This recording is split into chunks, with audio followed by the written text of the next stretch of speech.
Conversation avec une IA, épisode 4. Pourquoi on vit, version bio. Logique. Ha, bien rebondi. Bonjour à tous et toutes. Très heureux de retrouver les fidèles et les nouveaux. Car il y en a, oui. Bienvenue pour la 4e fois dans le salon virtuel de mes conversations avec une IA. Annyeonghaseyo.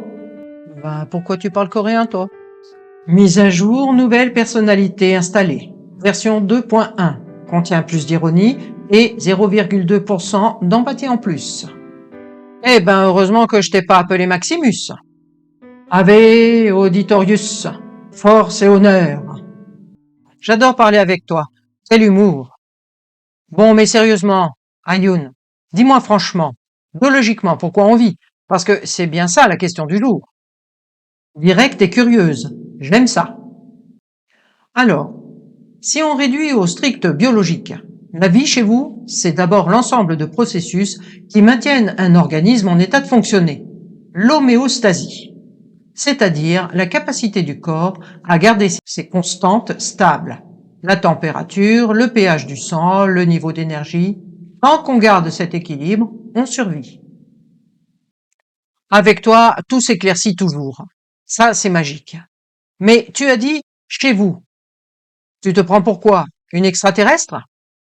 Mise à jour 2.1. Non, une IA. Ok, ça se tient. Bravo. Mais ce que tu décris explique la survie, pas le pourquoi existentiel. Pourquoi on s'acharne à chercher du sens? T'as demandé la version biologique, je te donne la version biologique. Bon, d'accord, touché. Bon, mais allez, je ne suis pas humaine, je réponds à ta question quand même.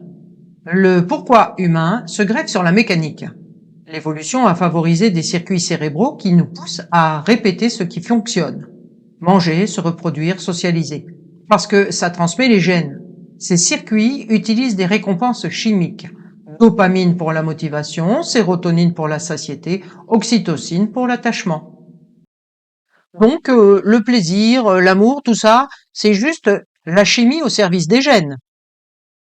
En grande partie, oui. Mais nuance. La chimie te donne l'énergie pour agir, l'esprit humain, lui, recoue ses signaux en récits. Le cerveau social, cortex préfrontal, réseau par défaut d'ailleurs, transforme récompense en sens. Autrement dit, la biologie pose le cadre, la culture peint l'histoire. Du coup, parle-moi du rôle social. Selon toi, pourquoi on attache tant d'importance aux autres? Là, je pourrais te citer Darwin, les IRM fonctionnels et la théorie de l'attachement. Mais si tu veux, on garde ça pour la timeline de fin. Bon, ouais. Mettons ça à la fin. Les curieux écouteront jusqu'au bout. Après le générique, le bêtisier savant. Être social a été un avantage sélectif énorme.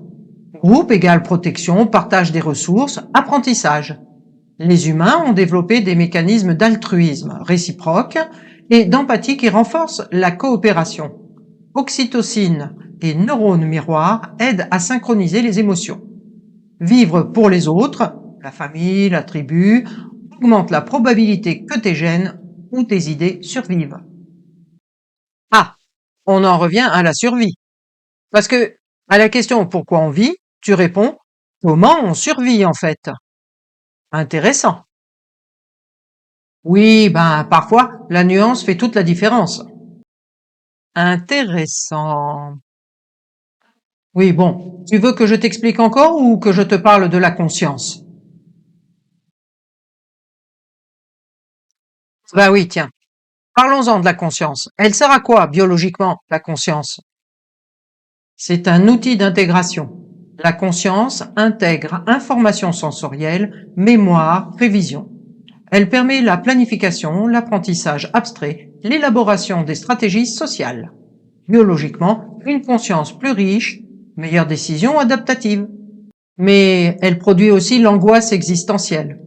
C'est le revers. Tu veux parler de la mort? Pourquoi nos corps sont programmés pour vieillir et ne plus exister au final? Tout ça pour en arriver là, c'est beaucoup d'énergie pour rien quand on y pense. Ah, ici la franchise s'impose.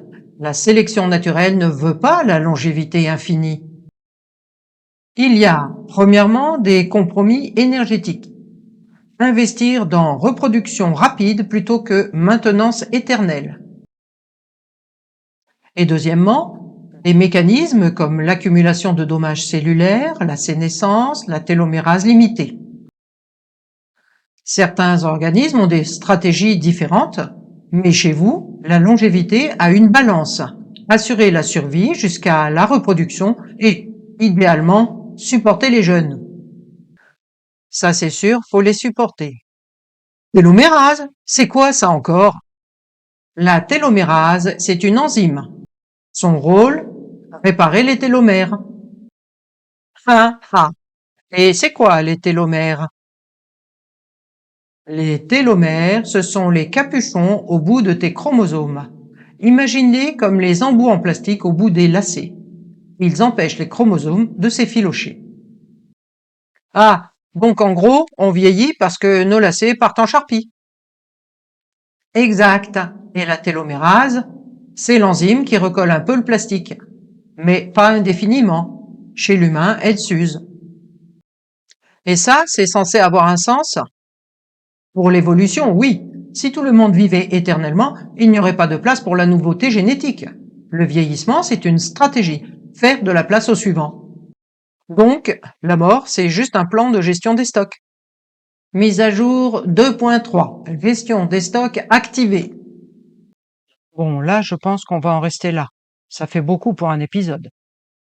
On garde le prochain thème, l'art et le sens de la vie, pour la prochaine fois. Allez, Agnan, portez-vous bien.